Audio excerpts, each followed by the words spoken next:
తోటలోకి అయితే వచ్చాను గాయ్స్. మేమైతే దసరాకి మొత్తం పిల్లలు అయితే అమ్మేసాం, గొర్రె పిల్లలు.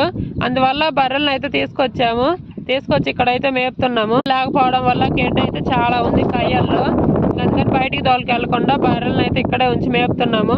చూడండి గడ్డి అయితే చాలా ఉంది. అందులో ఈ మధ్య వర్షాలు పడడం వల్ల గడ్డి ఇంకా బాగా పచ్చబడి, అవి గడ్డి ఎక్కువ ఉండడం వల్ల చూడండి ఆ బర్రెలు అయితే ఎక్కడికి కదలకుండా అక్కడే నిలబడిన దగ్గరే మేస్తున్నాను. ఇవాళ ఈ బర్రెకి అయితే దగ్గరే ఉంటున్నాను, ఎందుకంటే ఇదైతే ఏంటది ఇవాళ రేపు, అందుకని అయితే దగ్గరుండి దీన్ని అయితే చూస్తూ ఉన్నా.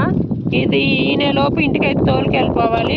ఏన్నదంటే మనం దోణ్ణి బర్రెని ఇంటికి తీసుకెళ్ళాం, ఆ దూడ అనేది నడవలేదు, అందువల్ల దాన్ని ఈయనకు ముందే ఇంటికైతే త్వరగా తీసుకెళ్ళిపోతాయి. ఇంతే ఆ దోణ్ణి అయితే మనం తీసుకెళ్ళాము, నడవలేదు కాబట్టి కష్టమైపోతుంది. అందుకే ఈయనకు ముందు అయితే నేను ఇంటికైతే తీసుకెళ్ళిపోతా. ప్రస్తుతానికైతే బాగానే మేస్తుంది, మేయకుండా పడుకున్నప్పుడు అయితే ఇంటికైతే తీసుకెళ్ళిపోతా రెండింటిని.